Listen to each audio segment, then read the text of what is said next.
This is the Jedburgh podcast. I'm the creator and host, Fran Racioppi. Each episode, I speak with transformative leaders, visionaries, drivers of change, and those dedicated to winning, no matter the challenge. The Jedburgh podcast is founded in the lineage of the special operations Jedburgh teams of the past and is produced in partnership with Talent War Group, a management consulting and executive search firm focused on helping you optimize the people side of your business. We're sponsored by Jersey Mike's Subs. Together, we share the mission of giving, making a difference in someone's life. Visit the Jedburgh podcast, Talent War Group, and Jersey Mike's Subs on the web and on social media. A percentage of all proceeds is dedicated to the Special Operations Warrior Foundation. Have a boring portfolio and exciting life, because I say this is the one arena of our lives, investing, finances, where you can do really well if you keep it really simple. And I'm always amazed at how complex we've made, especially investing. We're like trying to figure out strategies for cherry picking stocks. We're trying to figure out strategies for timing the markets. So many studies have shown that it's virtually impossible to time the markets, to cherry pick stocks. Money's always on our mind. It doesn't matter if you have a lot of money or a little bit of money. Our ability to make, and more importantly, our ability to handle money affects every part of our life. Today's world's more volatile than ever. Inflation's rising faster than wages, fuel's at an all-time high, the world order's being challenged internationally. Since there seems no end in sight, and some of the largest names in finance and business are banging the recession drum, I asked Spencer Sherman to join me to discuss money, how we think about it, what we do with it, and where the economy's going. Spencer's the co-founder of Abacus Wealth Partners. He oversees almost $4 billion in assets under management. He's the author of The Cure for Money Madness and the creator of Fearless Finance, a course designed to teach many of us how to effectively manage and handle our views and our decisions about money. Spencer started Abacus after a fire destroyed the investment firm he worked for after college. The principles he abides by are grounded in Buddhism and the simple concept that the road to financial freedom is long and boring. Take a listen to our conversation and then unleash your money wisdom at spencer-sherman.com. Check out the full video versions of this episode on YouTube. Follow us on Instagram, LinkedIn, Twitter, Facebook, and TikTok. Subscribe wherever you get your podcasts and share us with all your friends. Now, let's talk about money. Spencer, welcome to the Jedburgh podcast. Wonderful to be here, Fran. Well, I'm excited because we're gonna talk about money. Great. And we have not, this is episode 66, and we have not done really an episode that's been completely focused on money. It's come up a lot. My experience has come up a lot in the fact that I was a financial advisor at Merrill Lynch for about 18 months. It was an eye-opening experience for me, and I've talked about it on a couple of episodes, but I had just gotten out of the military. I had a week off, and then I found myself in a cubicle at Merrill Lynch in rural New Jersey. Couldn't be more appreciative of the opportunity they gave me, and 18 months later, I was out. I learned a lot. I was getting my MBA at NYU at the same time, and I learned most importantly that it wasn't for me. But I'm really excited to get your perspective on this thing, because money is one of those things that's always on our mind. Our bills, our income, our savings, investment. It keeps me up at night. Keeps a lot of people up at night. People's ability to handle money crosses the entire spectrum. People who are super diligent, people who spend everything that they have, extreme discipline, and then none at all. There's conservative investors who play the long game. There's day traders who tell you to just see what's happening on CNBC and go with whatever they're talking about. But everyone thinks they have a formula. You have a formula. You have a proven formula that's worked over time. We're going to get into it. But even though we think we all have a formula, it's emotions that drive so much of our decision making when it comes to not only what we do with our money, but how we feel about it. And I already said it keeps you up at night. That's all emotional. Our impulses take over so many times. I have arguments with my wife where I'll tell her, why do we have to go to Starbucks every day this week for the $5 coffee? And then I come home with a boat and a truck. And you don't think about the boat or the truck, but the next day it's like, well, why do you need the $5 coffee? Yes. Right? Yes. But you're one of the foremost leaders in financial advisory. You've built Abacus Wealth from zero to over $4 billion over your career. you teach impact investing. You have brought Buddhist principles into the industry. And the goal is to gain clarity and calm so that we understand our earning, our spending, our investing, and we do it all wisely under mindfulness as the key core theme that drives all of our decision making. I'm excited. You have started many of your conversations by saying that money is taboo as much as sex, politics, or religion. So the first thing I have to ask you is, why don't we want to talk about money? Oh, yeah, I think that's great. There's a part of us that doesn't want to talk about money, and there's a part of us that does want to talk about money. Well, if you have it, you want to talk about it. Yes, if you don't have it, you don't want. Yeah, I mean, it's we don't want to talk about money because we have this idea that my self-worth is equal to my net worth. It's in our consciousness. It's in the culture. And if you believe that, why would you want to talk about money if you don't have much? Because then you're equating your self-worth to a very low net worth. And it actually has problems with it on both ends. If you've got a lot of money and you're saying my self-worth is equal to my net worth, then you start thinking that's all I am, is just this net worth. Right. But my sense of human beings is we're way beyond whatever our net worth could be. We're worth way more than $1 billion or any number of billions of dollars.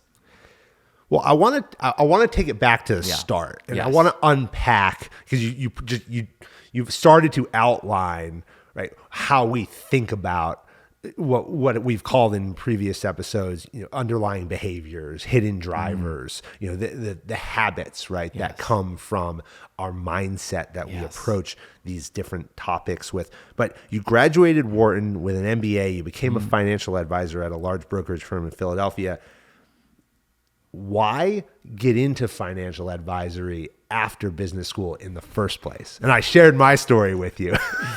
Yeah, well, it went different for you. Yes. But I mean, I started out thinking I'm never going to do anything with money because my father was very much wanting to accumulate money from a place of fear. Like, if you don't have money, you're not going to be okay. And gave me a lot of messages like money's the most important thing in the world. It's the only thing that will give you security. So there was a little bit of a pushback on that. And then I noticed myself that I was fascinated with this idea of money, mostly because what I learned at business school was very logical. It made a lot of sense, and yet people weren't following the logic. Yeah. They were doing the opposite of what they taught us to do in business school. That's so true. And I'm thinking, what's going on here with money? Why aren't people making this as simple as boiling water to make eggs? We don't complicate that, and yet we really complicate money. You were disillusioned, though, early on when you joined the firm, and you said, I'll quote you here, like all commission-based firms, the firm I worked for expected me to sell products and investments. Helping clients was secondary to this. What's wrong with that model? I mean, it's painful. I feel the pain of that model. I can see it in your face. Yes, that we were told you should sell this product more than this product because this product sells a higher commission. It's not that much worse for the client, and the client won't even notice it. I mean, it's just rife with this lack of integrity. You're not sitting on the same side of the table as the client when you are selling with commissions, when you're selling products and pushing some products versus other products. It's the difference between being a salesperson versus being an advisor, a consultant, an ally to the client, which is what I really wanted to become, is this ally. It's like it's a partnership. Partnership, yes, where you're thinking about things from the same perspective, where you can say, no, you shouldn't be in stocks, or no, you shouldn't be in CDs, or yes, you should buy that house or not buy the house, instead of let me show you this product that I think you should get interested in purchasing. I always thought about that dichotomy, right? Yeah. Because on one hand, you're sitting there and you're saying, okay, what's in the best interest of everything that, even in the training, it's about what's in the best interest of the client. You're in many ways a fiduciary on their behalf. Yes. Right? And you're trying to, you're setting their goals. You're identifying their timetables for the different stages of their life and what type of portfolios need to be crafted, for, whether they're in a growth phase or they're coming on retirement. But then at the same time, you hang up the phone with them and it's like, okay, well, what does my team grid look like? What does my individual grid look like? Now my compensation in 6 months is ramping down because the expectation is my commission is going to be ramping up. So yet you end up in this weird spot where you're trying to figure out, oh, how do I do what's best for them? But at the same time, I got to eat too. Yeah. And you mentioned the word fiduciary, and not all financial advisors are fiduciaries. The ones that work for large brokerage firms who are also selling products are not fiduciaries. They only have to do what's suitable for the client. An independent advisor has to do what's best for the client. And that's a world of difference. Yeah. You know, imagine going to a doctor where the doctor's recommending certain procedures based upon what's going to compensate that doctor best, versus saying, hey, you don't need any procedure, or this is the right procedure for you, not because I'm going to make more money, but just because it's right for you. Well, you would fire that doctor immediately. Yeah, exactly.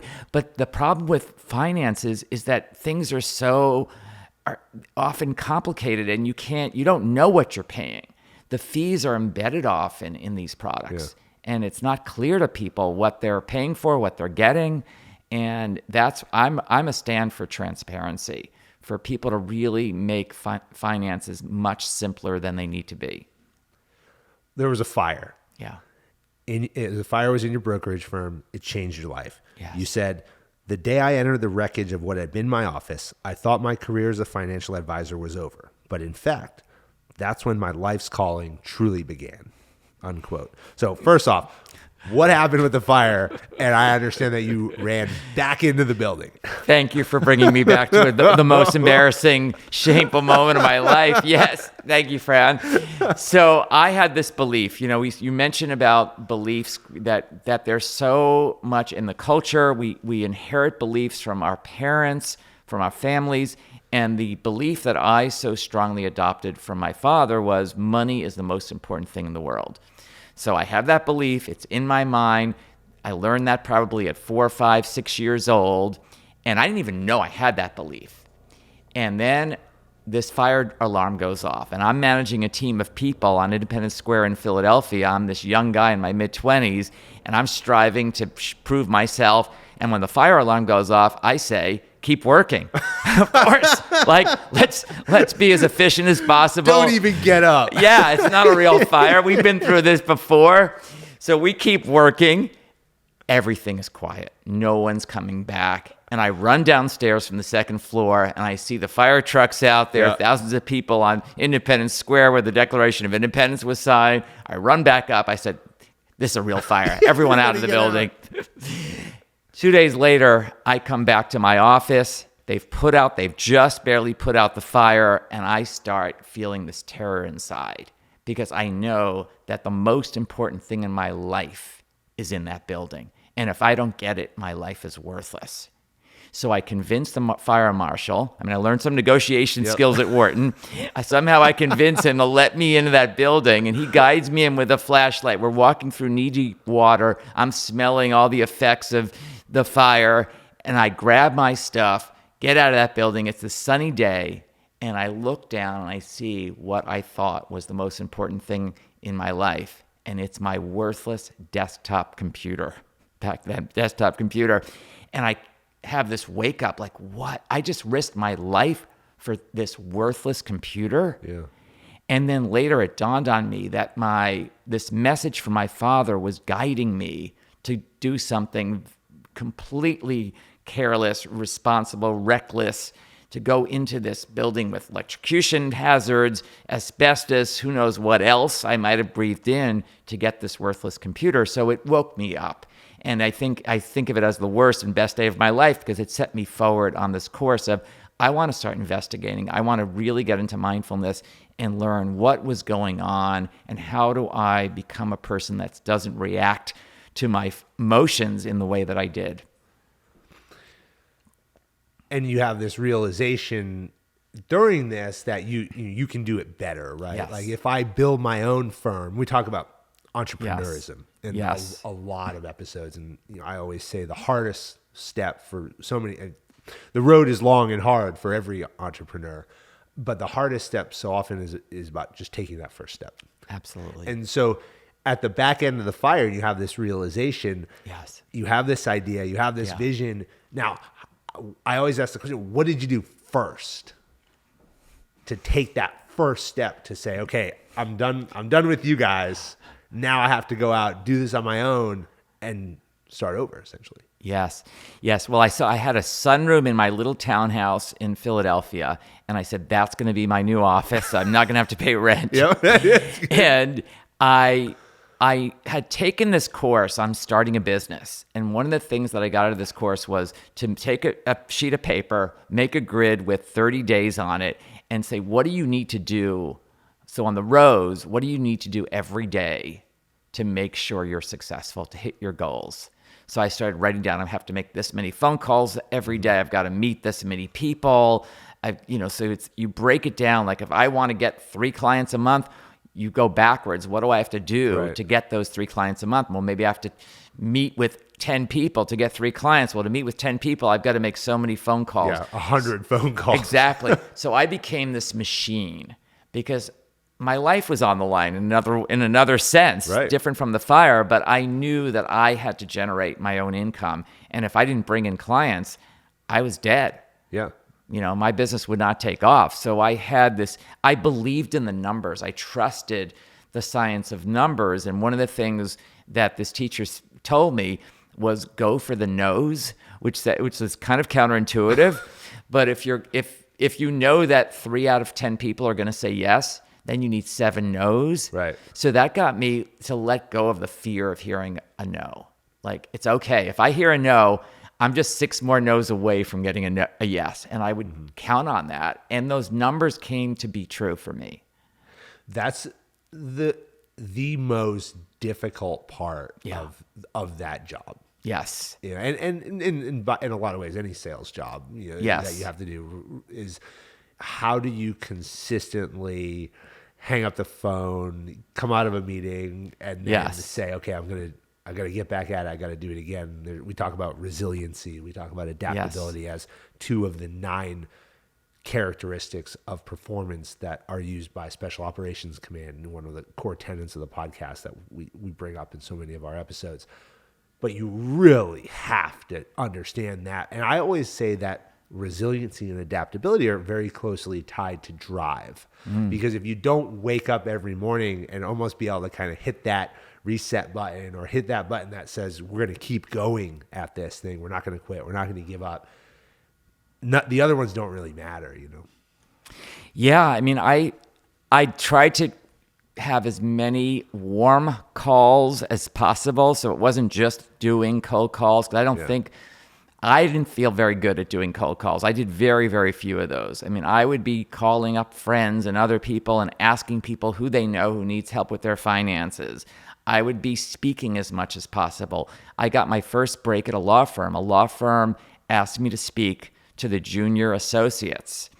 None of those junior associates became clients, but the partners at the firm heard about the talk, how successful it was. They became clients, and they were my first clients. And some of those people are still clients today, 30 years later. And they had way more money than the junior associates. Yes, that's true too. Well, in 1999, you met Brett Kessel, and in 2004, you merged and you formed Abacus Wealth Partners. Can you talk about meeting Bran? Yeah. I don't think you were necessarily looking for a partner at that point, but you did meet, you hit it off. What was the chemistry there? We talk about team ability as one of those 9 characteristics, and how do we, number one, work together, and what do we look for in each other? Yes, I really wanted someone that I could have high-level discussions with, who I could sort of see things from that same perspective that we talked about earlier. Like, I wanted someone who could sit on the same side of the table as me and look at the business and say, what should we do? I wanted that kind of brainstorming partner. And when I met him, I felt this alliance of values, aspirations. I mean, we were both into mindfulness. We both wanted to make money, wanted to build a very successful business, but we also cared about our lives as well. So one of the things we built into the operating agreement, which is very unusual, is that each of us would get a sabbatical every 5 years. Really? For how long?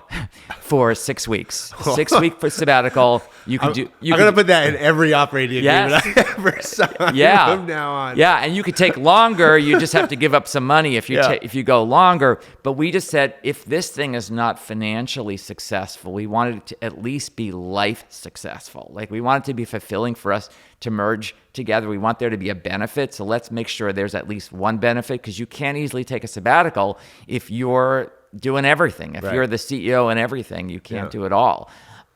So that, I think all of that led to us feeling like this, despite the fact that he was in LA, and at that point I was in San Francisco. I still had my Philadelphia office because I started in Philadelphia. So in some ways, it wasn't the perfect merger from a financial standpoint. And a consultant said to us, don't do this just for financial reasons, because you'd be better off merging with someone in Philadelphia or San Francisco rather than adding on another city, LA. Mm-hmm. But the chemistry was right for us to do it. And we started out as friends.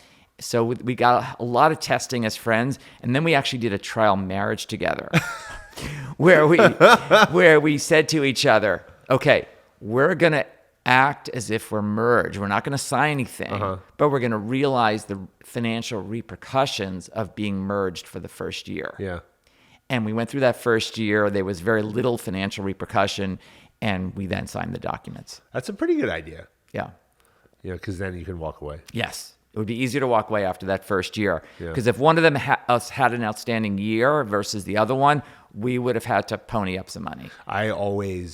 So in any deal agreement, when I talk with companies and organizations, I always make the comment that everybody's always friends until the money starts coming in. Yes. And then all of a sudden it's like, oh, wait, hold on. I did this. Yes. You kind of did this. Yes. I don't know. And now everybody's, the true colors start coming out in these things. So you have to have really a tremendous amount of maturity.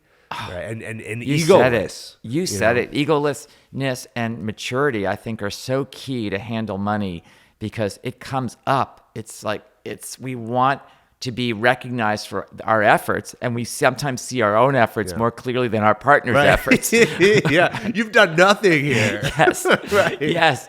Yeah. I want to make sure you get paid well, but I want to get paid a little bit more than you. Exactly. Especially for last year. Yeah.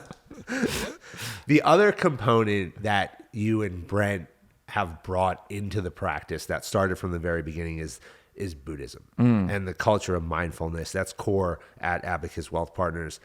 It's core to your perspective and how you approach financial management. You have a dedicated room in the office for mindfulness. There's yoga, there's meditation. You advertise in Buddhist publications. You teach at the Spirit Rock Meditation Center. We had a really interesting episode number 15, with Colin Bevan, who is also a Dharma master, and a lot of his principles in leadership and organizational design are based around Buddhist principles, and he has what's called limiting beliefs. He was also the no impact man, where he lived in New York City for a year with his family, creating zero net impact on the environment. Yes. Really interesting. Wrote the book, The Jedburghs, or Operation Jedburgh. His grandfather was a Jedburgh. And that's kind of actually how I came onto him. And then when I learned about his other stuff, I invited him on and we had a phenomenal conversation. But for me, it was a great introduction into Buddhism, and into meditation and mindfulness. And I enjoy having these conversations. We had a conversation with a guy named Sean Lake in a previous episode as well, who owns a company called Bub's Naturals. And we talked about meditation. And that was the first time where meditation came up, where I specifically asked him, I said, what do you do? Like, tell me exactly, how do you meditate? What does it look like? Because as I've gone through my journey to understand Buddhism and mindfulness, it's not this woo-woo thing out there. If you can embrace it and make it part of your life, it's very, very impactful. And why did you get into Buddhism, and what did you see that drew you into that world?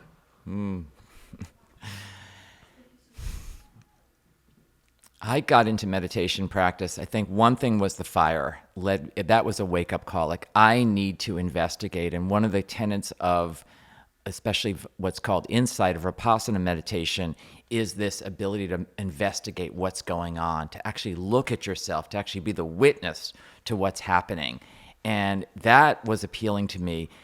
Plus, I wanted to strengthen this brain. I mean, to me, the brain is the most important organ in the body. And meditation is this training for the mind. I mean, it's the new, it's the equivalent, like brushing your teeth is good for the teeth. Well, meditation's good for the mind. It's helping us let go of all those extraneous thoughts so we can be much more focused. It's also expanding our minds so we can be more creative. So those things were very appealing to me. And then I think there's a part of me that's an introvert, and I went on my first meditation retreat at 21. So I was just finishing up college, and it was a 10-day silent retreat. So no talking. No talking at all.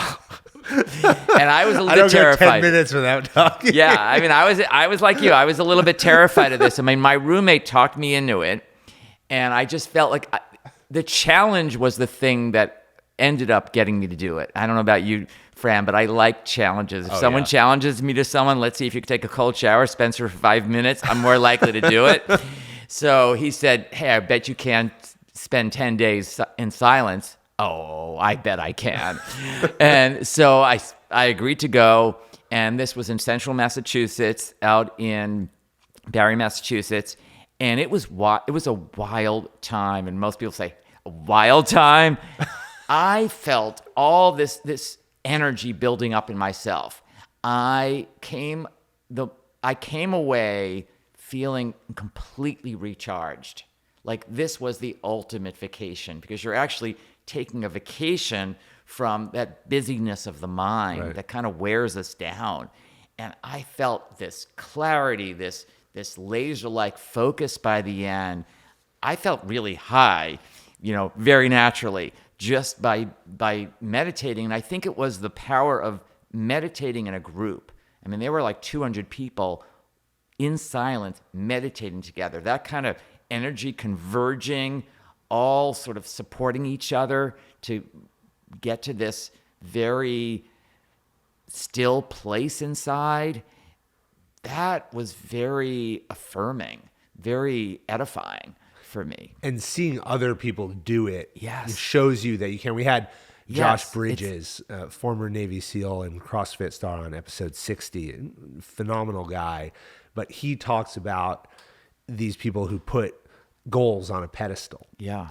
And in the context of becoming a SEAL or becoming, in fitness events, you have to look at someone and say, well, if they can do it, so can I. Yeah. They're no different than me. Yes. It's really different meditating by oneself. I mean, I do that. But when I'm with myself, my mind is more likely to wander than when I'm with 150 other people and we're all meditating together. It puts me on task. And then you have to find the balance with not over-striving, because over-striving with almost anything is going to backfire. Right. When you kind of over-effort. But yeah, there's this supportive atmosphere, and everyone's doing it. And if they're doing it, if they're able to sit still, I can sit still. And it's very inspiring. Yeah. You have taken these Buddhist principles, mindfulness principles into the financial advisory mindset as part of the practice. There are 4 components. I'll call them components. You might have a better word for them, or concepts. But impermanence, mindfulness, equanimity, and interdependence or interconnectedness. If you would, for a moment, talk about the importance of those 4, but then maybe we can break them down. Okay. And speak All right. about each one. Sure. So mindfulness is really about being present with what's happening and letting go of any judgments. So judgments might come up, and then you let go of that judgment. So it's not about forcing anything. It's if a judgment comes up, a distraction comes up, you're aware of it. About and then you let it people go. or situations or things, or it doesn't matter. It doesn't matter. Whatever comes up, like right here as we're speaking, I'm being mindful of what I'm saying, what you're saying, your body language, my body language, and then I might have a distracting thought or a judgment. I'm not saying it as well as Fran's saying it or something, and I just acknowledge that. You're saying it much better than Fran said it. Don't worry about that. And then I'm just going to let that go. I'm just going to let that thought go and come back to my center. I'm going to use my breath as an anchor, because the breath is always available. It's always here. So it's a useful anchor. There's nothing like special or exotic about the breath, just that it's available. It's a good, steady anchor for us to keep coming back to. Mm-hmm. So mindfulness is so powerful in life in general, and especially in the financial arena, because when it comes to money, because we talked about these emotions around money, these beliefs that we inherit, like I inherited the belief money is the most important thing in the world. These beliefs distract us and kind of often are trying to take us off course, and mindfulness brings us back on course. Mm-hmm. What about impermanence? Impermanence, yeah, I'll talk about impermanence and equanimity. So with impermanence, everything changes. The markets keep changing. And yet it's interesting how our brains are wired to not accept impermanence, to believe somehow that we can hold on, that things will stay the same, that our faces will stay this. We won't age. Well, I look at pictures from 20 years ago, and I think there's that same guy, and then I realize no, that's right. not the same guy. Right, but we all kind of have this belief that somehow if I do enough push-ups, go to enough yoga classes, if I invest in the right portfolio, I can just have a smooth ride. I won't see change. There won't be impermanence. Yeah. And yet there is impermanence. And, ultimately we realize that when we really see the impermanence of everything, there's an opportunity, because we no longer get triggered by impermanence. And that gives us this freedom, this immense freedom. When the stock market goes down and our friends are climbing the walls and all stressed out, or maybe they're doing the opposite of what they should be doing. They're selling their equities, their investments when the market's down, and we're calm and we've got the resilience to not react, but actually think through, wait a second, the markets are down. That means stocks are on sale. When things are on sale, I should be buying them, not selling them. And we can respond in a very wise way. That recognition of impermanence, which is inevitable in life, can really set us on a much wiser, healthier course with our lives, our bodies, our finances especially. I will contextualize this in the last 48 hours. So you're here with me now. Yesterday, the market went way up. Yes. And the consensus from this morning in the news was that everybody saw the buy opportunity over the last week or so. They jumped in. It drove everything higher. Dow down 800 points right before we started this today. Yet you were very calm sitting here and you have $4 billion under management. Yes. Well, this is impermanence. It's inevitable. And when you know that there's impermanence, when you know that things are going to change, that our bodies are going to age, that our finances will go up and down, how we feel about our work situation will fluctuate from day to day, then we don't have to be so reactive with it. And we can actually see what should we do when things are going down so much. Maybe we should just sit tight. Maybe we should be buying more equities, but we could actually make an informed decision rather than one that's coming from fear and scarcity. Well, and that brings up the equanimity. Yes, absolutely. So equanimity is really about being able to be with things as they are. It's finding that peace within the storm, that instead of trying to get rid of storms in our lives, I mean, it's like you could probably relate to this. No matter how good you are in the military, there's going to be storms. There's going to be stuff that doesn't go the way you expect it to go. We call it emotional strength. You make calm from chaos. Yeah, that's equanimity. It's finding that ability to respond with grace when something arises, because you know things are going to arise, are going to go wrong. And can we find that balance inside instead of that reactivity inside? We in the military we call it lighting your hair on fire. Yeah. everyone would say. Yeah, it's finding that that pause. It's a nanosecond. It's sort of like with a quarterback, like really great quarterbacks, they have an extra nanosecond. Mm-hmm. They don't literally have an extra nanosecond, but they believe they do. They slow things down. And when that person's charging them, when the linebacker's charging them, they don't freak out.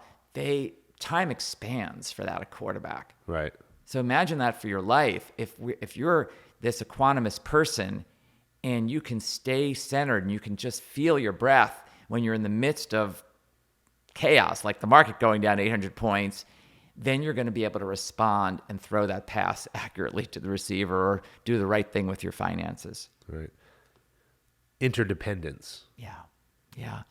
So interdependence is this idea that our actions have many, many ripple effects, that our actions affect basically everybody on the planet, and everybody else's actions affect us. So we're all connected, that when we spend money, that affects the storekeeper, that affects their families, their friends, that there's ripple effects to everything we do. And understanding that interconnection can help us realize the benefits of our actions. That when we're doing our work, it's not just that we're producing this podcast today, it's having ripple effects on many, many people, people we don't even know about. So recognizing that interconnection can help us feel much more grounded, much happier, because it's the lack of connection that often leads us to depression. It's being connected that helps us feel more alive, that helps us realize that everything we do makes an impact. How we pass a stranger on the street creates an impact, a ripple effect. And we have all these micro moments every day to create beneficial impacts and ripple effects rather than negative ones.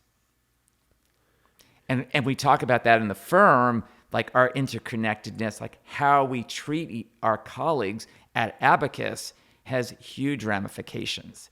How we interact with clients, but also how we interact with each other within the firm really affects how we show up, how we deliver, how much value we deliver is dependent on how we are with each other. Well, that's the culture piece. Yes. You're developing an inclusive culture where everybody cares about each other's well-being. The sum. We say that the sum is greater than the individual parts. Yes. Or are we creating an environment where it's all me, a me-based environment? Yes, it's that team thing that you spoke about. It's recognizing that I'm part of this team, and if I come to work today and I'm, sleepy, I'm drunk or something, that's going to have major impact on everyone else. So I'm gonna get well rested. I'm gonna take my cold shower. I'm gonna do my push-ups so I come to work fully relaxed and alert. Mm-hmm. You said, quote, have a boring portfolio, live an exciting life, unquote. So our mutual friend, Emily Sandberg Gold, gave me that one about you. Yes. And we had her on episode 5. She's been an incredible friend and supporter of us. What about this concept? I bring that quote up because what about this concept of possessions over experiences, or is it experiences over possessions? Yeah, well, that's a second idea. Let me go to the first one, which I think I'm fascinated. I think so much about this, have a boring portfolio and exciting life, because I say this is the one arena of our lives, investing, finances, where you can do really well if you keep it really simple. And I'm always amazed at how complex we've made, especially investing.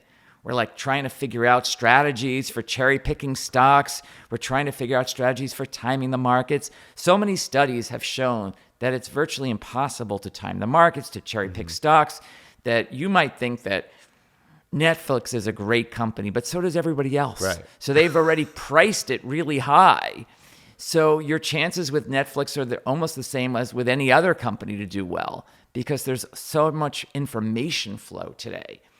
And yet, if you just invest in a very simple way, like if you buy thousands of companies in an index fund, you do really well. Yeah. Historically speaking, you've done better than average. So my feeling is if you can get an A, maybe you won't get an A+, but Right. if you can get a grade of an A without any effort, wouldn't you take it? Why not? Right. So I say, like, let go of all the effort. And I had a client who was spending weekends researching stocks. I mean, he was not available for his kids, not available for his family, his wife. And finally he let go. And he's now like taking up music. He's playing in a band on the weekends. He's spending time with his wife and kids. And he's making more money because he let go of this idea that he had to research his own stocks, which in the end, it was actually hurting his return. He wasn't even that good at it. Yeah, well, most of us aren't. I Right. mean, what the researchers are saying, it actually takes luck to be good at picking stocks, that it's not just skill, that they can't really figure out why some people are so successful with picking stocks or timing the markets. And what they've often found is that it works for a short period of time, and then their track record in the next 5 or 10 years actually fails. There's been many studies on mutual funds. The top quartile in the last 10 years are not in the top quartile in the subsequent 10 years. So Right. the results are all over the map. So I say this is an area where you can do really well. You don't have to over effort. It's not like exercise where it's not like someone could do exercise to you. Just keep it simple. Keep your money spread out. And I do this for myself. And you've got Nobel Prize winning economists like Eugene Fama saying the same thing. He's saying keep it simple. He won the Nobel Prize for economics in 2013. Keep it simple, and then spend the rest of your life in exciting ways. If you need adrenaline, go take up skydiving or Right. something else, or join a rock band or something. But don't get the excitement from your investments. Invest to make money. Don't invest for entertainment. How do you train that? Like, how do you get someone to actually understand that, both as a client and advisors that come into the firm? Yeah. Because we have emotions, and I bring it up Yes, because you've that's said, the great we're question. human. Yes. We are not immune just because Yes. just because you come into Abacus as a client or as an advisor, right? It doesn't mean that all of a sudden you're devoid of all emotional thinking. Yes, that's a great question, because I think it's in us to want to prove that we're smarter than the average bear. We understand the idea that there's perfect information flow almost out there with the markets, and that for everybody else, they shouldn't be trading or cherry picking Right. stocks. But we think, I know something that nobody else knows. We want to believe that. In fact, the studies, and this is not going to make the two of us look good, Fran. The studies are showing that women are better investors than men. They're also better shooters. That's what I also heard. I heard that Yeah. they're better fighter pilots, right? And like motorcycle riders. Because in stressful situations, I've heard the women follow the rules and the men improvise and make stuff up. They get this overconfidence, and the New York Times revealed a study on this just a couple of months ago, and they said it might be from testosterone, but men tend to have this overconfidence. Women tend to have a little bit of underconfidence.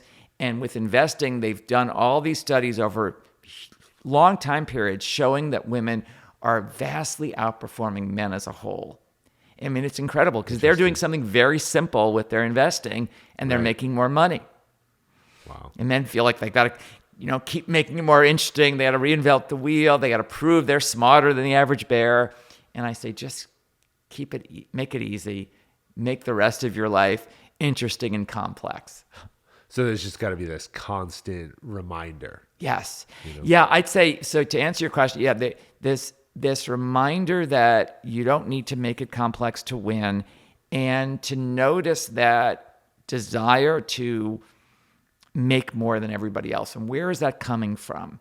That desire to make more. Aren't you enough just the way you are? Like, what does that mean if you just earn the same returns as other people? What if you don't knock the lights out on investing, but you're more likely to hit your numbers? Right. Isn't that enough? And to start looking for, what are we going for? Maybe what we're really going for is that adrenaline rush. And so maybe our life is really boring, and we need to look at that. Like, why is my life feeling so boring that I need to get this excitement from my investments? What's really there? And I think that's where maybe the opportunity is to look at look at that feeling of boredom, and how do I work with that? Yeah, it's a simple solution to me. It's called the Ducati. Just go buy one. and then you can have all the fear and all the excitement that you need right there. Yes. You said, I don't pretend to be a typical MBA, but I'm a standout financial advisor because I know that emotional intelligence determines financial success. I want to talk about emotional intelligence because it can be defined as the capacity to be aware of, control, and express one's emotion, to handle interpersonal relationships judiciously and empathetically. It's also a leading indicator in hiring principles. So you see, corporate recruiters all the time say, well, we got to test on emotional intelligence. How do they react in these tests? People have made billions of dollars developing all of these different frameworks and tests that analyze and assess people's levels of emotional intelligence. But it's really composed of self-awareness, self-regulation, motivation, empathy, and a level of social skills. You have to have kind of these components. When I look at the 9 characteristics of performance that Special Operations Command uses, we have emotional strength and we have effective intelligence. Yes. Emotional strength being our ability to maintain calm from chaos. Effective intelligence being, can we take our experiences of our past, apply them to the situation that we're in right now, and make a more informed decision because we have had a similar experience that now drives our thought process. The blend of these two things kind of becomes this emotional intelligence piece. Can you define for you emotional intelligence, and why is that at the core of mindfulness? Yeah, so for me, emotional intelligence, and you've touched on it, is having this ability to know what's happening inside on an emotional level as I'm sitting here with you, and also being able to sense what's happening with you, Fran. So if I can read what's happening to you, I can read the subtext of what you're saying, because often it's the subtext, what's below the surface of the words, that is really what the person's trying to communicate. And if you can hear that, if a client was to call me right now and say, Spencer, what's happening with the market? It's going down. It's never going to come back. And I can say, you're really upset about the market. I'm hearing that you're really upset about the market. Yes, I'm really upset about the market. And I can keep validating what they're really feeling. That often will help someone calm down so maybe they can hear some information. Whereas if I give them the information first, they're not going to get it. Right. So they have to gain some emotional intelligence first. And that's key, both, as, financial advisors, but certainly when we're in working with our finances and investing, is to know that when the markets go down, most of us are going to feel fearful and we're going to want to run for the exit signs. And if you know that about yourself, that's emotional intelligence. And then you can say, wait a second, I'm terrified, but I'm not going to act on it. I'm going to call up a friend or call up my financial advisor and say what's happening, but I'm not going to call I'm not going to just call Charles Schwab or Merrill Lynch and sell all my stocks. Start yelling sell into the phone. Yeah, I'm not going to do something impulsive. I'm going to listen to what's happening here first before I act impulsively. And that's got to be true in every area of our life, including the military. You don't want to be acting out of that emotion. Yeah, it's a reactionary state. We don't make our best decisions in a reactionary state. Exactly. And that's where resilience comes through also. It's like the markets may take weeks, months, or even several years to recover, but in our minds, it feels like forever. And can we have the resilience? Can we say, as you were saying, have this informed intelligence from the past that, wait a second, if I look at the past downturns, the markets generally come back in 2 to 3 years. It's only been 6 months. My mind is exaggerating the time. It feels like 10 years, but it's only been 6 months. I'm just going to be patient right now. It's going to come back. Right. Yeah. Yeah. That patience is the hardest part. It is. And that's where mindfulness comes in, because we can see those emotions and be the witness to those emotions. And when we start acknowledging those feelings, like I'm feeling scared, I'm feeling this fear, that fear starts to simmer when we can actually meet it, be with it. Mm-hmm. And it can actually change into wisdom. We can actually see what we need to do instead of just staying immersed in the fear. Well, and that's what drives the action. Yes. And, we've had a number of conversations about fear and fear, recognizing. So everyone says, well, how do you combat fear? And people ask me, well, you were in the Army, you were in special forces. Weren't you scared? Yeah, of course I was scared. Like, if you were not scared, then probably there's actually something that you need to go talk to somebody about. Yes. Because that is the natural emotion to feel when you're in those certain situations, and in a firefight, combating enemy, right? Now, can you react? But the first step to reacting and taking action on fear, Olympic athletes talk about this all the time. Laura Wilkinson talked about it. Yes. Is actually saying, I'm scared. I'm nervous. Yes. I have fear. Yes, to acknowledge it. That's the key. To acknowledge what's happening instead of having that fear have you. Mm-hmm. You're on top of the fear. You say, oh, I've got some fear rumbling in me. Yeah. And I'm aware of it, and I'm going to be with it. I might even nurture it and say, I'm right here for you. I feel this fear, and I'm not going to respond to it by like trying to just get rid of it in this moment by selling all my equities or something like that, or going out to spend a bunch of money because I don't feel good about myself because I don't want to feel this fear. Like, that ability to feel the fear is a tremendous skill set, talent, one could say, because when you can feel that fear and be with it, and you don't have to like medicate it or spend money to get rid of it or do something drastic like sell your stocks, that fear will transform into something else when you can just be with it. Yeah. No, I agree. Yeah. I want to talk about your course. Yes. Fearless Finance, Financial Freedom on the Road to Enough. In my research, now if I haven't put you on the spot yet, now I really am. You were described to me this way. To this day, this is a quote, to this day, Spencer comes to work with a beginner's mind. He supports and thanks the team. He asks opinions and for their feedback. He surrounds himself with people who want success for them and him, tell the truth, and give their opinions. I went through a good portion of this course. I was, as I was telling you before we started last night. And in so many ways, the course really resonates and epitomizes what this quote says about you. And before we get into it, I want to ask you your opinion of how you were just described. I really love the beginner's mind. I hope I live up to that. Beginner's mind is this Buddhist idea that I think is amazing.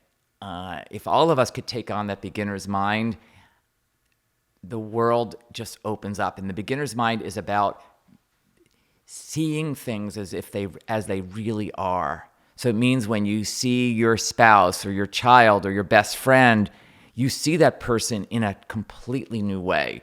You're completely receptive to what's happening right now. You're not coming with this agenda as to how you've perceived them from the past. Mm-hmm. So that just adds years to your life, adds richness to your life, because you're open to seeing things for the first time. You're coming like almost with this childlike wonder for everything, instead of, oh yeah, there's Fran again. I know who he is. I know what he's going to say. You know, that openness to possibility is a great place to be, whether you're in the financial world or the military world or anything, to be sensitive to what's happening right now. So a client walks in and you're thinking this client might be happy because maybe the markets are up. They might be miserable. And that beginner's mind is open to whatever is present in the moment and is letting go of all your conditioning from the past so that you see yourself and you see others in a fresh way. So I love that. I love that idea. And I do try to teach that idea to my colleagues at Abacus, to greet clients with those fresh eyes. That just because a client tends to complain about their finances or something, see them as this new person when you meet them. And I think we all want to be seen in that way, right? When even our best friends, our spouses, et cetera, our kids, you don't our kids don't want to be seen like, they don't want to be seen in a box. They want to be seen in this boundless, expansive way that anything's possible. It's a very, well, maybe the words worldly come to mind. It's a mature attitude. It's really a way of really bringing out the best in somebody. Because if you're not good at doing spreadsheets, but I have this mind that's open to any possibility, maybe you'll get better at spreadsheets. But if I only see you in one way and everybody else sees you in that one way, it kind of reinforces what you already might think of yourself. Mm-hmm. So we're trying to bring up people's potential. Another thing we do, this is one of the ideas that has helped us a lot, and I think has helped me in my personal life too, is the idea of UPOD. So under promise, over deliver, UPOD. That has saved me, Fran. And you talk about what has helped me gain resilience, what has calmed me down, what has helped me with my mindfulness. I'd say UPOD is one of the key ideas. Telling clients that you're going to deliver something next week when you know you're going to get it to them this week, but exaggerating how long something is going to take, so you're always early with it.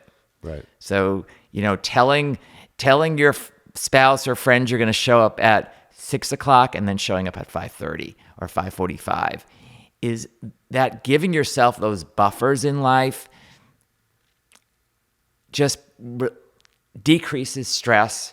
It also, because we're so expectation driven with each other, your clients will love you.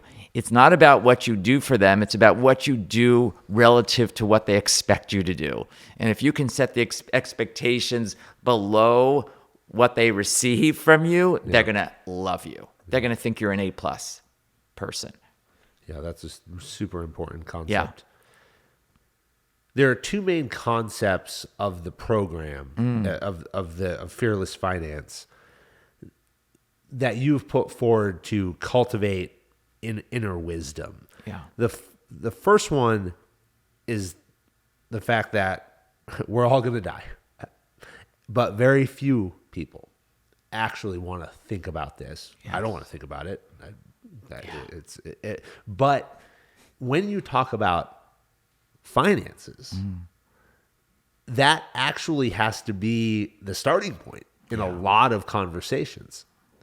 The second one is this concept of enough. Yeah. And how do you define enough? Yes. And you have this dependency that you've created on having these things, or this accumulation. Yes. Because you feel that you're going to run out one day. So it's almost closely tied to, so you have almost this mindset of, I have to have enough because I'm going to die one day, but I don't want to talk about ever dying one day. Yes. So yes. I'm wondering if you can take these two central tenets and speak about them, and why do they form the foundation and really our starting point for how you train this mindset, this mentality, and then eventually your formula. Yeah. Okay, well, let's start with enough, because I think that is so foundational to financial wellness, to general wellness in life.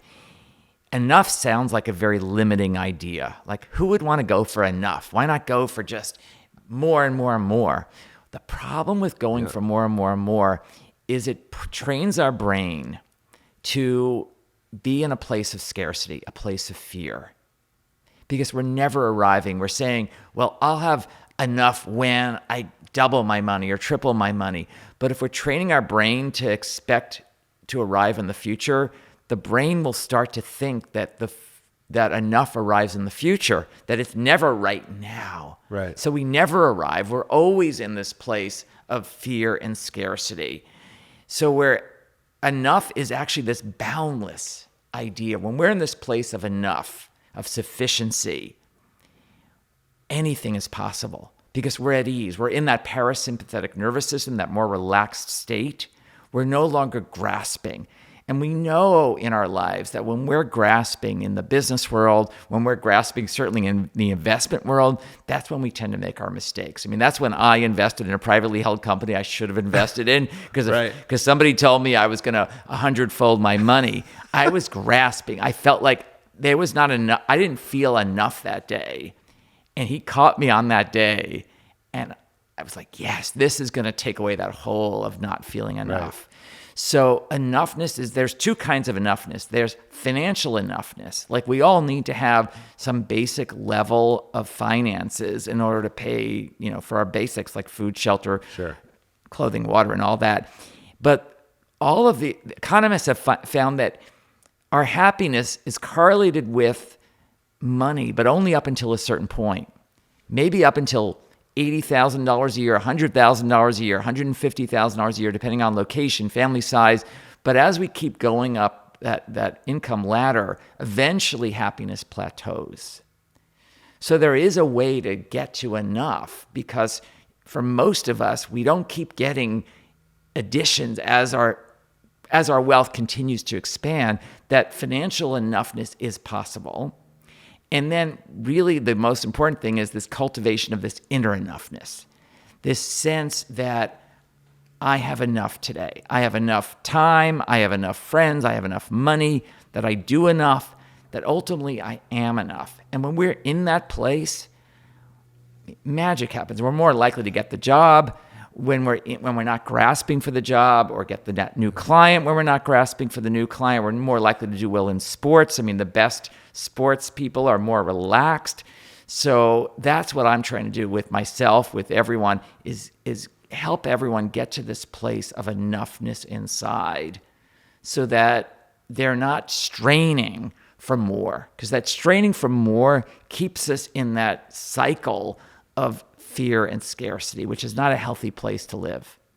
Yeah. So many things have come to my mind here. I think about, they say, more money, more problems. Yes. Right. That, can the argument, can money buy happiness? Right. Which it can up to a point.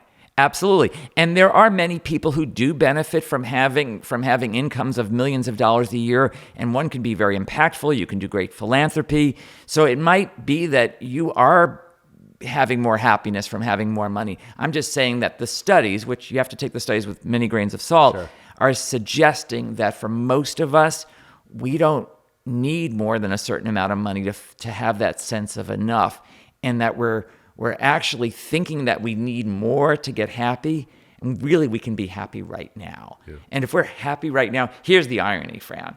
If we can get to this place of enoughness, what I've seen with my clients and others is usually we end up making more money because we're no longer striving to get more. We're okay with what we have, and that's the best place to be. If you want to expand your business in some ways, it's coming into this sense of sufficiency with what you have today. This enoughness is letting go of this very cultural idea. It's a Western cultural idea that more, you always need more, that more is always better. Like I say, more comes when you can rest in enoughness. And it ties into some of these Buddhist ideas like equanimity, of being okay, being satisfied with the way things are. And then how does that tie also into having to think about death and what's going to happen to this accumulation of enough when you don't need it anymore? Yes. So it ties in several ways. Well, one is that when we recognize that we're enough, we tend to live much more fruitful lives, much more engaged lives, because we're not striving. We're not missing the present moment. And all of us, I think, come to realize at some point that life is finite, that all of our great-grandparents or great-great-parents are no longer here, and that it's very likely we won't be here one day as well. So if we can start living more in this moment, and one of the ways to do that is to recognize that what you have is enough today, and start being more present-minded, and that's where mindfulness comes in. You'll actually get more from each moment. So I like to say, if you take care of the moments, the years take care of themselves. Yeah. So with death as well, it's like knowing that death is going to happen. How do you want to live your life right now? What's the balance? Because a lot of people put so much focus on saving money for their 80s and 90s, et cetera, that they forget about living today. And then they're saying the message to their kids that life is just about putting it away for future generations. So then your kids are likely to do that, or maybe they'll react and do the opposite of that. But what are you teaching your kids when you've got this fear of death and you can't spend your money, you can't enjoy your money because you're in so much fear of your demise?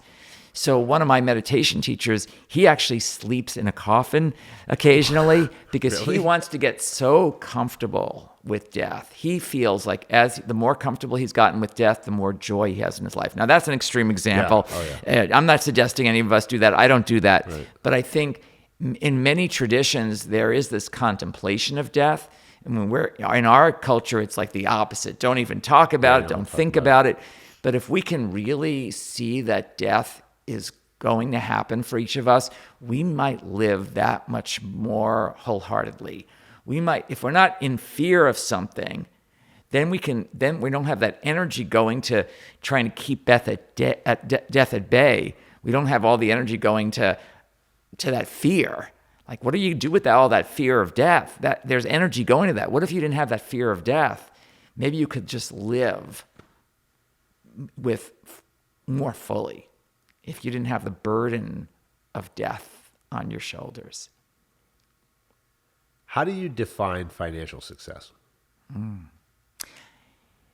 That you're at ease with your finances, you're using your money in purposeful ways, you're impacting yourself, your family, the world in beneficial ways. You're using your money in ways that are aligned with your values, which is very tricky because there's so much cultural noise that we tend to spend, invest, save, give in ways that our neighbors, our friends do.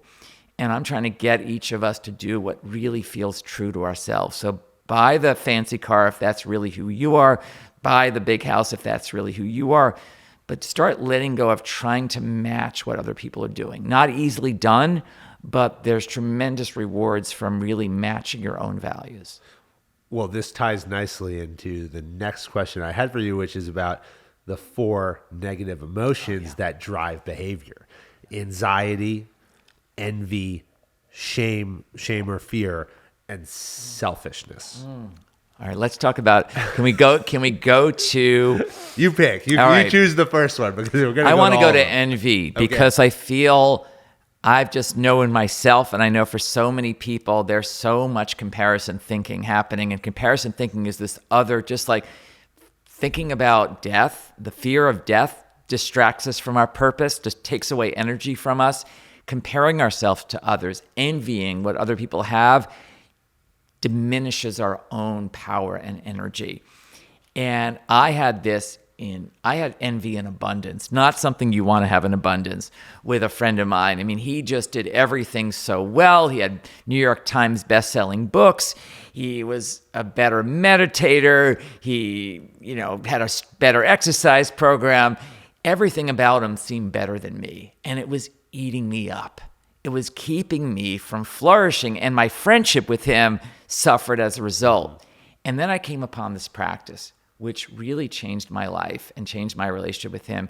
And it was the most counterintuitive practice, and I resisted it because the practice says, wish the person that you envy wellness. Yeah. And I said, yeah, no way. That's great. No way am I doing that. No way. This person has so much. I don't want to wish them more wellness, more abundance.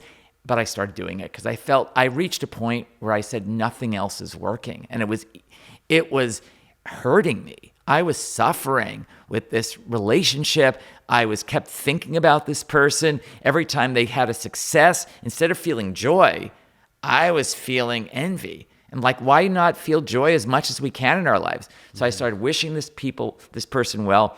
And after several weeks, you know what I noticed? Nothing, Fran. Nothing was changing. And I said, what's going on here? Like, nothing is changing. But I said, this is a practice that people have been doing for several thousand years. It's a Buddhist practice. I'm going to keep going with it. And around the 6-week mark, things started to shift. And it was weird. All of a sudden, I felt okay when my friend called me up with a success in his life. It was like, wow, I'm actually feeling happy for him.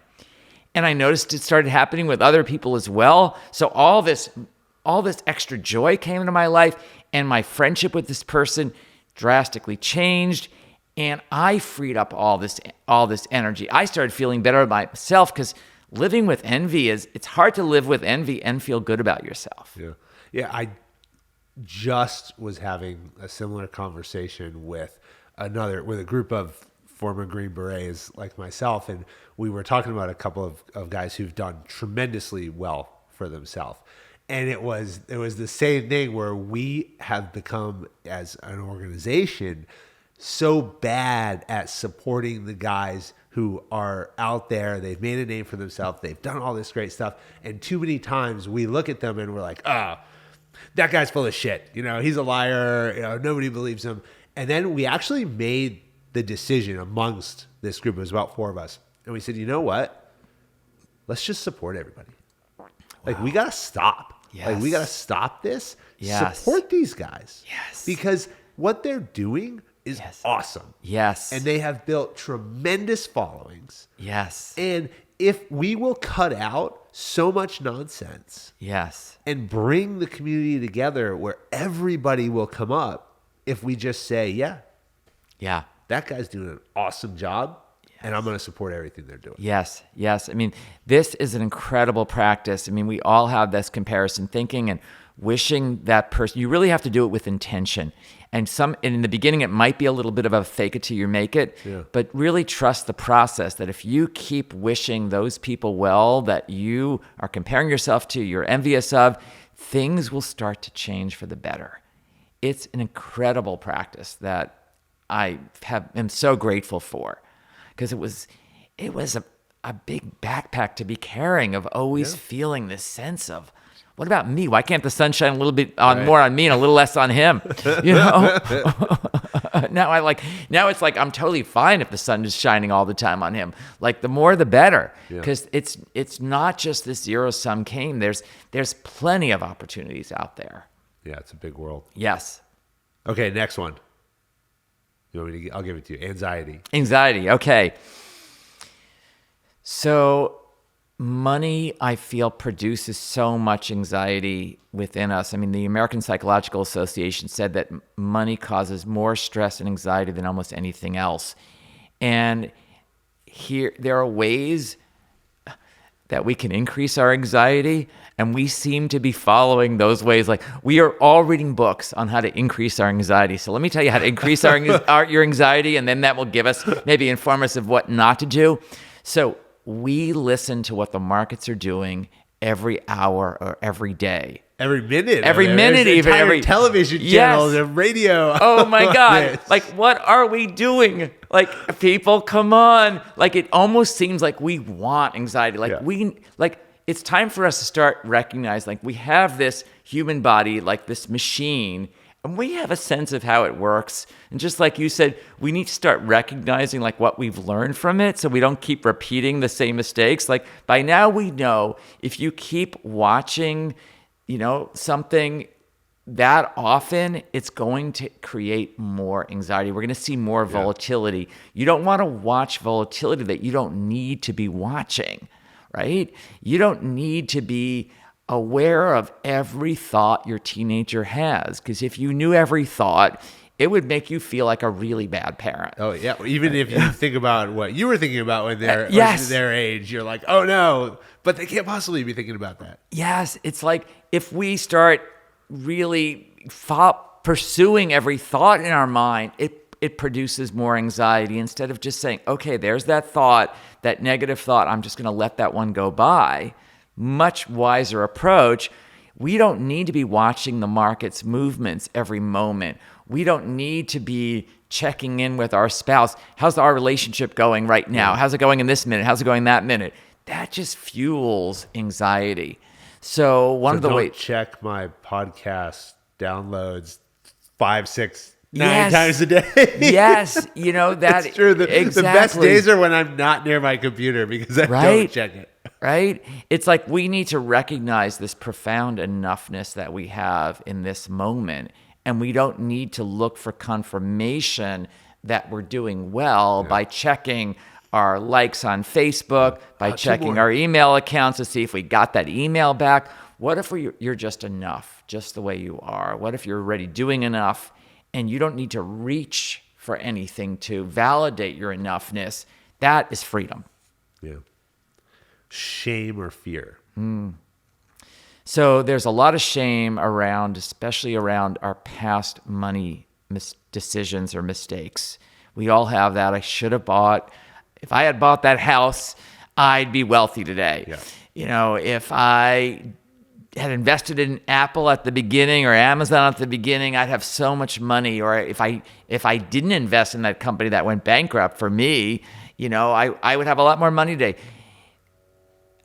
The way to cut through shame is to start being truthful with what's happening with your finances, to start knowing your numbers. And it's painful at first to know your numbers. And I say the numbers to know is how much are you spending on a monthly basis right now? And then how much would you be spending if you, let's say, weren't earning money, if you weren't working? And it's really great to know those two numbers. And then how much do you have in retirement assets? How much do you have in other liquid assets? How much do you have in debt? Knowing those numbers like on a quarterly, semi-annual, annual basis is so healthy. Again, the anxiety gets produced if we want to know those numbers on a moment-to-moment or daily basis, but those quarterly or semi-annual check-ins on the numbers is so helpful. The truth will set you free, especially on the numbers, and it will inform us as to what we need to do. We'll make wiser decisions because we know the numbers. It will also motivate us. Like if we keep seeing that our expenses are more than our income, hopefully we'll do something to course correct sooner than wait till the end of the year. Right.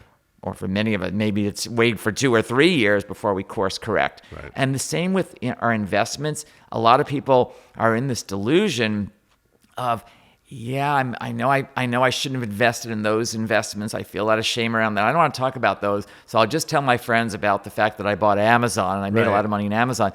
But really what the important thing to know is what's your total annual return? Yep. Know that every year. What's your total annual return for all your money? Know the truth of what's happening, and that will it might start to even bring shame up more, but then you'll be meeting it. It will be exposed. And when shame meets the light like that, when you know the shame, it starts to dissipate. It starts to weaken. It won't grip you as much. Yep. So that's what I'd say about shame is, and to know that it's inevitable, because we talked about impermanence. You're going to make a bad financial decision in the future. Know that in advance, and everybody does. Know the universality of making what we might call silly financial decisions. It's going to happen, and just see the bigger perspective. Like, yes, you invest in this company you should have invested in, but look at the big picture of your whole. Keep coming back to what's the totality of what you have. What about selfishness? Selfishness. So selfishness. So the opposite of selfishness, you know where I'm going to go, Fran, is towards generosity. Yep. This is counterintuitive. Like, why would I want to give away money or time or resources if I don't have much myself, if I'm scared? But it's the exact way to cut through the fear. That's a great burden in our lives, that fear, is to start being generous. And when you start being generous, and there have been all these studies on it, it impacts the brain in very positive ways. And that is a good thing for our lives, for our finances. And the brain doesn't know necessarily how generous you are, how much money you're giving away, for example. So just start doing something, because it's going to tell the brain that you must have enough. It's a way of tricking the brain almost. Like, I must have enough. And if I have enough, then I don't have to live from a place of fear. I can relax. And if I can relax, I'm more likely to discern opportunities in front of me. So I think this is so connected also to when we are generous and we're doing philanthropy, we're also sending signals out to our our children, to our friends, our extended families, about what do we value? How do we want to impact the world? And because we know we can't take it with us. So it ties back to death. And that generosity really, I think, sends a beautiful message, a very impactful, powerful message to the next generation.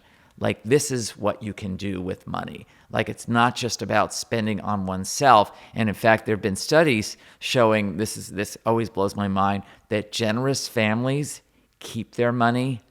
Fearful, miserly families end up exhausting their resources over generations.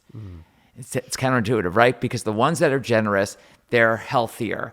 They're not living as much in fear.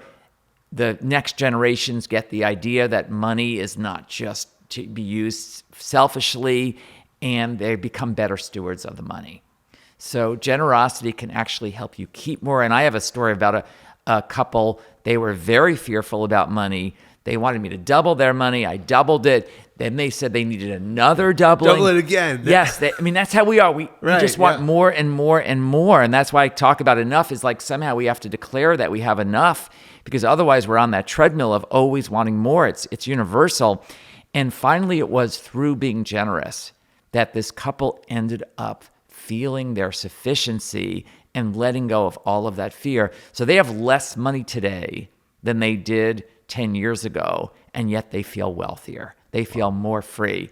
And that's what I want for all of us. I want us all to feel relaxed around our finances, to feel like we're doing good things with our money, that we're not stressed about it, because that's not a fun place to live from. Yeah.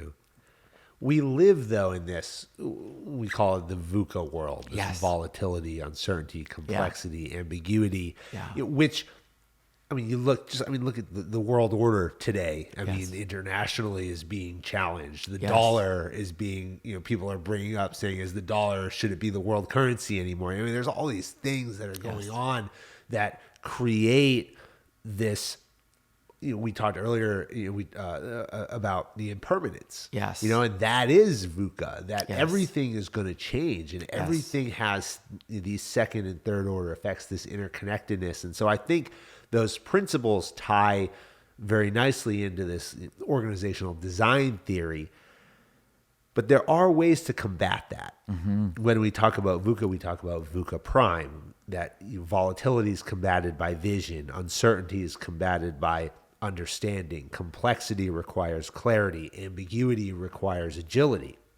You've brought up a couple of them here because when we look at these four feelings, these negative emotions that we talked about, anxiety, envy, shame, selfishness, well, you have developed what you call the inner compass. And the inner compass is how we combat these: equanimity, joy, compassion, generosity. We've talked a bit about equanimity. We've talked about generosity. What about joy and compassion? Yeah. Well, I always say that joy sounds very simple. It almost sounds superficial, right? The idea of joy. And it's a profound quality that we overlook, because I'm not talking about the joy that comes from seeing that you got admitted to Harvard or that you won the lottery. That's a very short-lived joy. And there's been a lot of studies on this, that when we get an object or we find out something, we hear some great news, we get the job offer that we wanted, it's usually very short-lived. I'm talking about a more sustainable joy that is with us more of the time. And that more sustainable joy, it feeds our brain. I'm all into making this brain work as well as it can so we can make the wisest financial decisions and have the fullest lives. And to me, joy is like a precursor for wisdom. It's a precursor for living the best life you could imagine.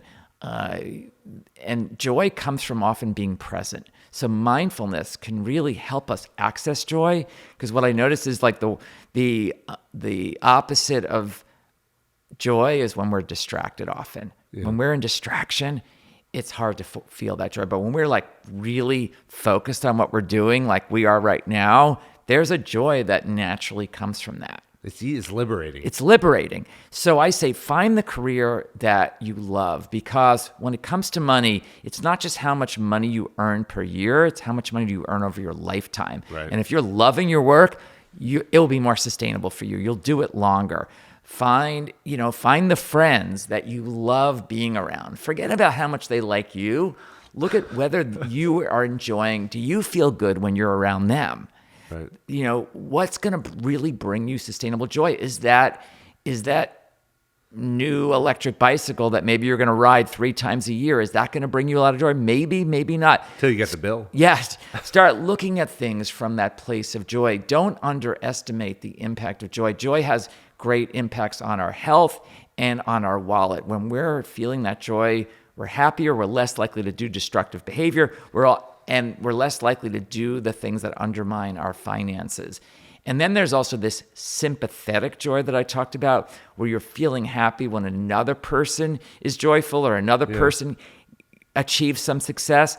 And most of us in the Western world have left that out. Well, I can be joyful when I have successes, but why not include everybody else's success? If you can be joyful from that, then you've got that much more joy in your life.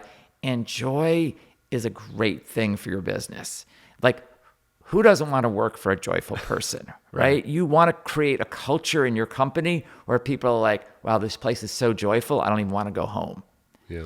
So joy is great. And yeah, I think that so much of the time we're so focused on thinking I've got to find the work that's going to make me the most money. And maybe you find the work that you love doing that brings you joy, you'll end up with more money because you'll do it longer, or because you'll be so good at it because you love it. Yeah. So let's see, the other thing you want, compassion. Compassion. Yeah, let's talk about compassion. So I think of compassion, I'm not just saying this because you're in the military, but I often say compassion is a great weapon. Yeah. It's a powerful weapon. And there's self-compassion, and then there's compassion to others. And I think with money especially, we need to bring in a lot of self-compassion. That to have compassion for our past money mistakes, to have compassion for the place we are right now with our finances. If your finances aren't in the right place, or you don't think they are, to have compassion for yourself. To have compassion for the messages that you got early on. So I've done a lot of self-compassion work on that message that I got, money is the most important thing in the world. Like, to me, not the wisest message to give a child, because that child might run into a building that's on fire. I have compassion for myself. I actually have done a lot of compassion work for my father, for his conditioning, to have that kind of, to be so fear-driven that you have that message that money is the most important thing in the world. When we start offering compassion to ourselves, it starts to dissolve that fear. It starts to connect us with our higher powers. That we're almost becoming the parents to ourselves that we wish we had. Yeah. And that's what we have to start doing. We have to let go of blaming our parents and start becoming those caretakers for ourselves. Be the nurturer that you want to yourself. Look for it from yourself more than from your parents or even from your spouse or your kids. Be that nurturing parent to yourself. And that is a way to heal so much. And there's actually been studies on this, that if you offer self-compassion to yourself, you'll end up doing better. Yeah. So self-compassion is not ignoring that maybe you didn't do well with that investment choice, or you blew it at playing basketball. Right. It's really seeing what happened honestly, but understanding that it's universal that people make mistakes, and offering that nurturance, that love to yourself. And then as well, having compassion for others. So when somebody messes up at work and you're saying, oh my God, if that person had messed up, my business would have reached its goals this quarter. Having compassion for that person will more likely lead to a better decision, instead of reacting and saying, I need to fire that person. Right. Maybe that's the right decision. But first, go to compassion, is recognizing that that person was probably trying to do their best, and from their conditioning, they ended up making a decision that didn't work out so well. Yeah. Well, we talk about humility. And do you have the ability to look inside, self-assess?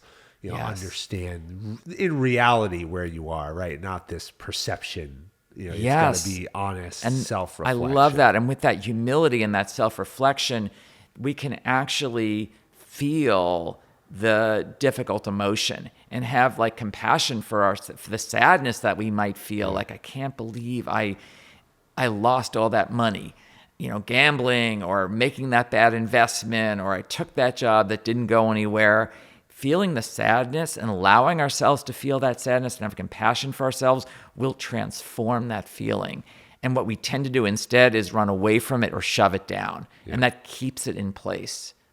And that helps us be resilient. That helps us bounce back. That helps us be adaptable in the future. We talked about effective intelligence. Yes, is developing this friendliness towards whatever arises. And there's equanimity. It's this friendliness towards everything, including the yucky stuff that we don't want to see. Like, oh, there I go with a really paranoid thought. Can I befriend that paranoid thought? If I start befriending those paranoid thoughts, they'll quiet down. If I fight them, they will get stronger. So I want to ask you about what's next. Yeah. You have transitioned day-to-day leadership at Abacus Wealth to Neela Hummel and Mary Beth Stornen. Yes. They're now the co-CEOs. Yes. Which brings up the question that I'm going to have to ask you about your ideas around having two people in charge. And we've had this conversation with Seth Goldman, the chairman of the board at Beyond Meat, founder of Honest Tea, where there's two schools of thought. If you have co's, you can either have defined lanes, or there are co's who say, well, we just do everything together, and that works for them. So number one, how's the transition, and what are you focused on now? And also, what is, when you look at co's of anything, being a co-founder as you've built this company, how did you identify the swim lanes and create that? You called it a marriage earlier, but you did the trial marriage, and the marriage worked after that. Yeah. So at first, when Mary Beth and Neela wanted to become co-CEOs, when they applied, and they said, we're only applying as a team. Oh, really? Yes. We're not willing that's really interesting. to be CEO by ourselves. I was hesitant. I was the one trying to convince each of them to also apply as individuals. And they refused, no matter how much negotiating I did with them. Were they already employees? Yes. Okay. Yes.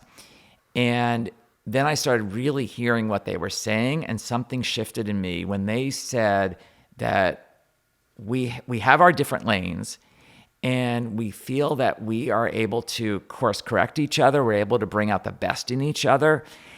And I sort of felt like I'm getting more with co-CEOs than I could with one CEO, because they do have different strengths, and we all do. And we're getting the combination of the two of them together. And I trusted that they have this great communication between each other. And they were also willing to put in place a system if they couldn't agree on something. So it goes to a third person to help them resolve a dispute, and there's actually a mechanism so that nothing goes unresolved, for an endless period of time. Things get resolved quickly if they get to that stalemate point. So we have that in place. So, because a lot of people say, well, that's the disadvantage of co-CEOs. Decisions don't get made. No, they have a mandate to make decisions quickly, and if they can't, there's another mechanism in place to resolve it.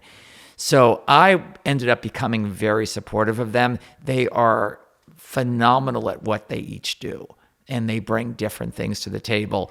Neela is the master of inside communication, of leading the team from the inside, inspiring, motivating, training, mentoring. Mary Beth is the master of outside communication, of communicating what we do to the world. And the two of them together make for a great leadership at Abacus. And it's been wonderful to have two women lead us. Is amazing.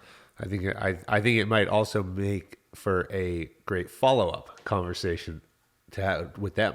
Yes. One day. Yes, definitely. Talk about how that's going. Yes. I'd be really interested in that.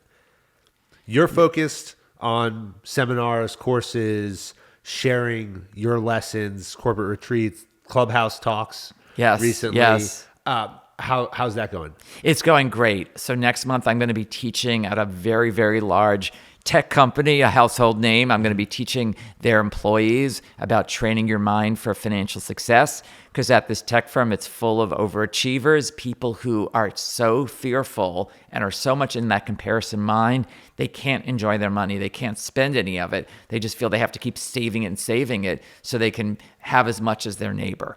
So they're bringing me in to do 4 training sessions, 4 90-minute sessions. So I'm very excited about that. My role at Abacus is about being a mentor to many partners, employees of the firm, to bringing in clients. I also am a strategic advisor for about 10 clients in the firm. I do a lot of educational sessions in the firm. I also do a daily mindfulness at 8:55 a.m. every day. I do 5 minutes of mindfulness. And that sets me up and many others to have a much more focused day. So I know we spent the entire time together talking about the inability to predict the market. Yes. So now, in the last question that I have, second to last, that I'm going to ask you, with everything going on, rising inflation, so much volatility, we talked about so many components of it, where are we going in terms of the economic outlook in the next 6, 12, 18 months? You're laughing. I'm laughing because I have a sense that you know what I'm going to say. I know. But maybe you'll trap me. So I once had this meditation teacher, and he was a Zen teacher, and he was this very profound teacher, and people would ask questions, and he would often say in a very low voice, "Don't know, just don't know." But it was a profound don't know. Like he really knew he didn't know. Right. And that's where I want to get to. I have ideas of what the future is going to bring with inflation and all that, but I really don't know. Yeah. And not knowing is a principle in Buddhism of that beginner's mind, of having that open-mindedness that we don't know what's going to happen. Just like in the military, you don't know what's really going to happen. You have ideas on how it's going to happen, but you tell me about a situation that didn't go at all according to plan. And that not knowing will make us more resilient. But it's also, I have a profound trust in the markets. I mean, the markets just reflect human beings. I mean, there are thousands of companies in the world. And I have this trust that there are so many more educated people today, so many more creative people. The internet has connected us. We are so interconnected, way beyond that we've ever been, that I believe in the future that we're going to create innovative services and products to tackle all the big problems we have today, and the markets will keep growing. That's my belief that will happen. History shows that has been the case. Yeah. The markets have always recovered. They've been incredibly resilient, and yet we keep second guessing them. We act as kids, like we act in the car ride. We think like the car ride's going to go on forever, but it's going to end. We know it's ended in the past, but our parents have to keep saying, it's only another couple of hours. We're not there yet. And when the markets go down, it's like, is this thing over? Is this thing over? It feels like it's going to go on forever. It will not go on forever. This thing will rebound. And the smart people will realize that and take advantage of that. And those of us who are more reactive will do something that we might regret later. So that focusing on the longer term picture, the way to decrease volatility, you look at volatility, because you mentioned that with the VUCA acronym, the way to decrease volatility is to look at your life, look at your investments over a longer time frame. Yeah. There's very little volatility with the markets if you look over 10, 15, 20-year periods. It's only when you look over daily periods that you see huge fluctuations. Yeah. Much smoother upward trends over 15, 20-year periods. Yeah. It's the vision. He said that how do you combat volatility? Vision. Yes. Long term. Yes. Where are we going? Where are we going? Yes. And I feel we are so resourceful, so creative. So, no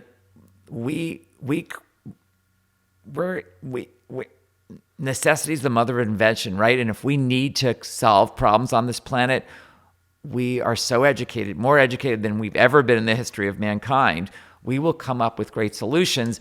Those great solutions will lead to the new Amazons and Apples and Googles of the world.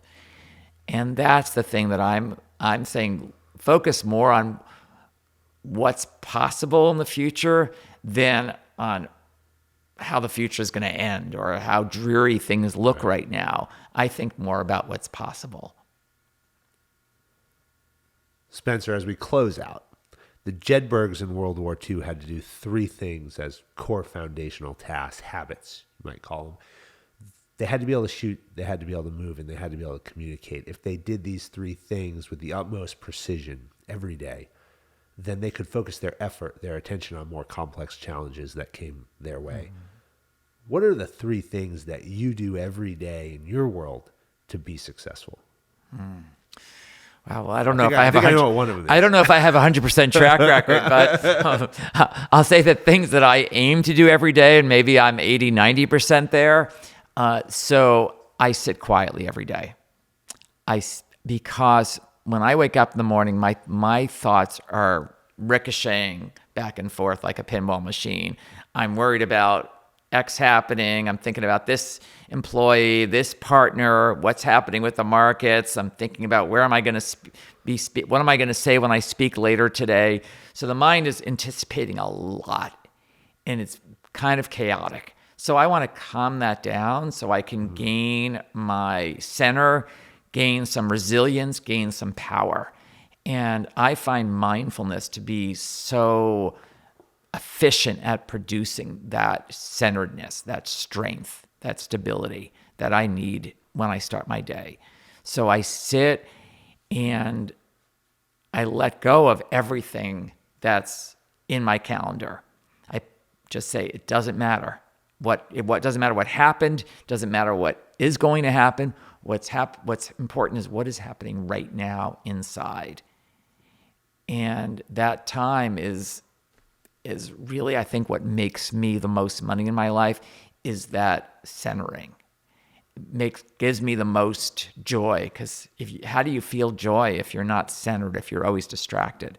So that is a foundational thing for me in my life. So you asked for 3 things. I would say something else that I do is I take cold showers. Cold showers wake me up. They get me out of that ruminating mind. You know that ruminating mind where you have the same thoughts recycling, like worrying about when is this market going to come back, or when is my business going to rebound, when is my relationship going to change. Those recirculating thoughts eat us up. They keep us in misery. And the cold shower undoes that. It's like I don't know if I've ever had a cold shower where I come out in depression, come out in misery. I'm like, my mind is just opened up from that. You know, it's kind of like a shock to the system a little bit. You know, I'm gonna say I do a compassion practice every day. So in addition to the mindfulness practice, I also do a very short compassion practice where I offer compassion to this younger version of Spencer, because that younger version of ourselves sits in us. Yeah. And there's this little child in there, and that's that part of us that's impatient, that gets upset easily, that reacts to things, that takes it personally when our friend doesn't call us back, or we don't get invited to the party, or the client doesn't do what we think they should do. We take it personally. And that little kid in us needs some attention. So I give that little kid some attention every morning. And I just say the things that I wish my parents had said to me when I was growing up. That's what I offer that little kid. And I say, it's going to be okay. I trust you. I believe in you. I love you. I care for you. You're completely okay the way you are, even if you don't accomplish anything today. You're totally good. Though that's what I feed into this kid. And it's like I love this kid up. I offer this kid all this compassion, and that helps me set the day up. sit quietly to become centered, Yeah. take cold showers, Yes. which I can't do, and compassion practice to your younger version of yourself. Yes. I'm going to offer one more thing because I know that a lot right, of people, 4. they're just like, cold showers are just Do it. impossible. Doing a few minutes of journaling. And this is not something you necessarily need to do every day, but I do it several times a week. I find it very potent. And there's been studies on journaling. It gets the ideas from the mind, it gets them onto the paper.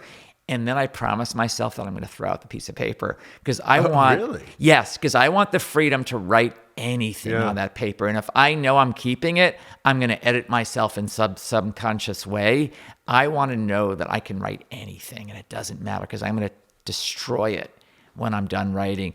And it's incredibly therapeutic to write anything down. Like all your awful negative thoughts, get them out of your mind. Put them down on the paper and also put down what you're hoping to have happen today, what your intention is today. Get that down on the paper. Set a timer for 5 to 8 minutes and just do it. And don't pick up the pen. Just keep going for that 5 to 8 minutes. We've never had that one. We've great. had journaling. We've never had throw it out after and to draw out the honesty and the raw emotion and how you actually feel. I really like that. Yeah. And write down like, what's your intention for the day? What's the quality you want to bring into your day? Write that down so you've got a game plan. And then let go of the results. Like you're planting the seeds each day and you don't know what's going to happen. And be open to that you might see things happen that aren't what you expected, and they might lead you to more success than the outcomes you were expecting. Yeah. Have you ever had cold showers on the show? I don't know. I feel like we may have. Okay. We've had people talk about ice baths. Jason Felipe talked about ice baths. Okay, good. But it's usually like the elite athletes. Yes. Who enjoy the ice baths. Yes. I would say getting outside early in the day is also powerful. Getting some sun on you, getting the wind on you, just smelling the outdoors is just connects me in a more wholesome way to myself. Yeah, that's invigorating. Yes, it does wake very much so. Throughout this conversation, we talked about the 9 characteristics of Yeah. performance defined by Special Operations Command: drive, resiliency, adaptability, humility, integrity, curiosity, team ability, effective intelligence, and emotional strength.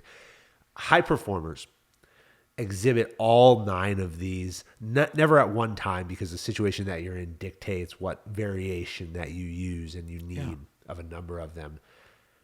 I say that, and then at the end of these conversations, I think about the conversation we had. I think about you. And I pick one usually. Sometimes it's a couple because I can't decide. And I think about what sums up you in my mind. And this is one of those conversations where I've only been able to narrow it down to 3. I think 100% for sure all of these are exhibited by you in everything that you've done in your career. But really what comes to my mind is integrity. And doing what's right, that's the starting point. That's the beginning. And when you ran into the fire and you came out, I think that story is about integrity. And am I doing what's right for my clients, for me, for what I want to do in my life? And that then set off this chain of events for what you've built through the years. And then there's this concepts of emotional intelligence that you talked about, but for me it's effective intelligence and emotional strength. And then do we build on that? And how have you built on your experiences throughout your career to now be in a position to share that experience, to create impact on others, to become the best versions of themselves? And Absolutely. Then the emotional strength, because regardless of how the world has changed, regardless of what we face in all different environments, we have to remain even-keeled. And the success that you had is a result of the ups, the downs, the vision for the future, and your ability to be strong and true throughout all of it. And I believe that it is so commendable. And I sincerely appreciate you coming here today. I want to thank my mom's here, so Great. you'll meet her. But I do Wow. want to thank her publicly for setting this up, and I want to thank Sarah and Jimmy Rich for letting us use their house here today in suburban Boston. And thank you for coming down here, spending some time. Thank you, with me. Fran. I mean, what I appreciate about you is you have this sense of enoughness about you. You have this calmness and this power about you that comes from this recognition that who you are is already enough. And then it's boundless from there. That's how I see it. It's like my feeling is I've gotten to this place where I feel like what I have is more enough than it's ever felt. And I can begin this life of service, of helping as many people as possible. And you with this podcast, you are a man of service. You are putting out great ideas, great information, helping many, many people. So may countless numbers of people benefit from your work, Fran. Well, thank you. Yeah, it's about impact for Yes. us, and it wasn't always this way for me. You called me out. You're right. Yeah, I've never, since I started this a year and a half ago now, I've never felt better or truer in my life, and it's been truly impactful. And I'm so appreciative to everybody who's joined me in this journey and has become part of our Jedburgh team. Thank you for becoming part of our Jedburgh team. Absolutely. I'm very happy to be here with you. It's been wonderful. Thanks.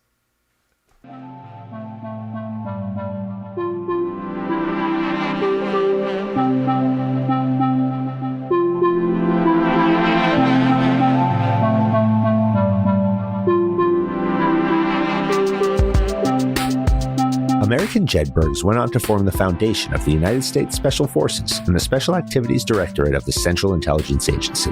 Thanks for listening to the Jedburgh Podcast. I'm your creator and host, Fran Racioppi. Join us next week for a new episode on Apple, Spotify, or wherever you get your podcasts. Check us out on YouTube for full episodes, highlights, and other behind-the-scenes content. If you like what you heard, give us a like and leave a review. Follow me, Fran Racioppi, Talent War Group, and our sponsor Jersey Mike Subs on LinkedIn, Instagram, Facebook, or Twitter. Send your comments and inquiries to media@talentwargroup.com. As former members of Special Operations Forces, the Jedburgh Podcast and Talent War Group contribute a percentage of all profits to Special Operations Warrior Foundation, supporting the families of our fallen warriors. Thanks for joining us on this episode. How you prepare today determines success tomorrow.